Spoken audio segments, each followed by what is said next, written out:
नमस्कार। चलिए आज बात करते हैं एक ऐसे टैक्स की जो हम सबकी जिंदगी का हिस्सा है, लेकिन जिसे लेकर कंफ्यूजन भी बहुत है। हाँ, जीएसटी की।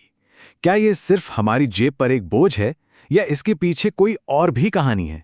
आइए पता लगाते हैं। ये सवाल तो हम सबके मन में आता है ना? जब भी कोई बिल देखते हैं तो लगता है कि अरे, जीएसटी ने तो कीमत ही बढ़ा दी।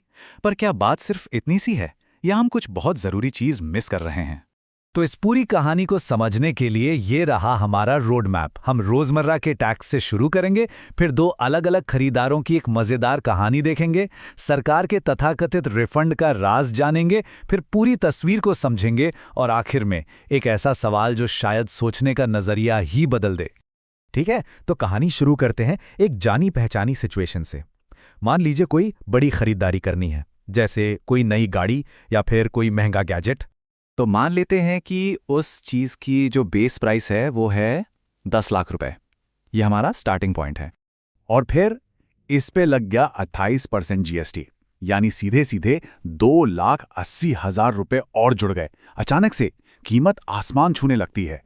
और बस हम जैसे आम लोगों के लिए कहानी यहीं पर खत्म। यही हमारी फाइनल कॉस्ट। लेकिन असली कहानी तो अब शुरू होती है, क्योंकि एक और पहलू है जिसे अक्सर हम नहीं देखते।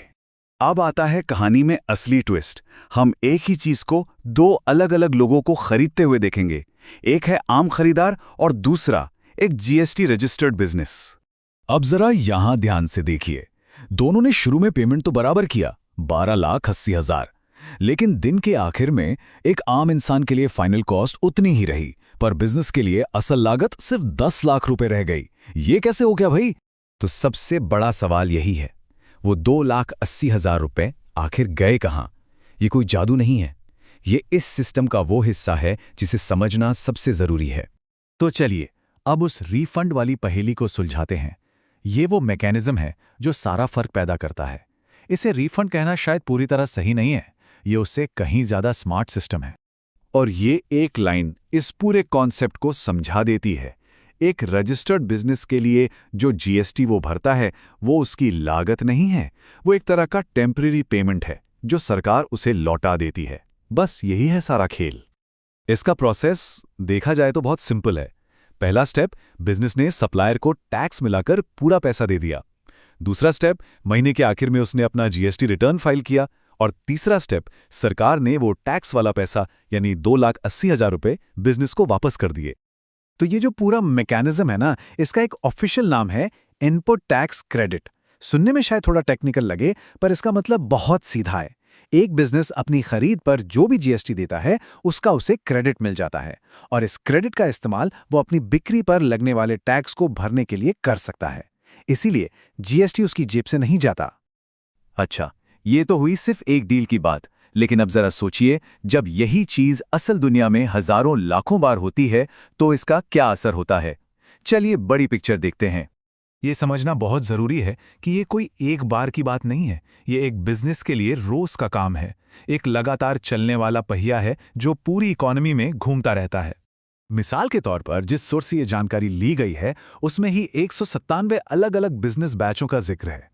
197 मतलब आप स्केल सोच सकते हैं कि कितने बड़े लेवल पर ये ट्रांजैक्शंस हो रहे हैं। और उन सभी सर्विसेज पर एक जैसा 18% का जीएसटी रेट लग रहा था। जरा अंदाजा लगाइए कि कितने बड़े पैमाने पर टैक्स का लेन देन और फिर उसका क्रेडिट ट्रांसफर हो रहा है। ये एक बहुत बड़ा फाइनेंशियल नेटवर्क है। तो इस सब का निचोड़ क्या है? मतलब ऐसा सिस्टम क्यों बनाया गया है? देखिए, ये सिस्टम लेन देन की एक पूरी चेन बना देता है जिससे सब कुछ पारदर्शी रहता है। ये बिजनेस को फॉर्मल इकोनॉमी में आने के लिए बढ़ावा देता है। और सबसे जरूरी बात, ये जीएसटी को बिजनेस के लिए एक खर्चे से हटाकर कैश फ्लो का हिस्सा बना देता है, जिससे व्यापार करना आसान होता है। तो हमने ये तो समझ लिया कि जीएसटी बिजनेस के लिए कैसे काम करता है। अब इस चर्चा के आखिर में चलिए एक कदम पीछे हटते हैं और सोचते हैं कि इस सब का हमारे लिए क्या मतलब है। तो एक सवाल जो हमें सोचना चाहिए वो ये है, ये जानकर कि टैक्स सिस्टम का एक हिस्सा बिजनेस के लिए लागत को कम करने के लिए बनाया गया है, ना कि बढ़ाने के लिए, क्या इससे टैक्स को देखने का हमारा नजरिया बदलता है? क्या ये हमें इसे सिर्फ एक बोझ समझने की बजाय एक आर्थिक टूल की तरह देखने में मदद करता है? सोचने वाली बात है ना? हमारे साथ जुड़ने के लिए शुक्रिया।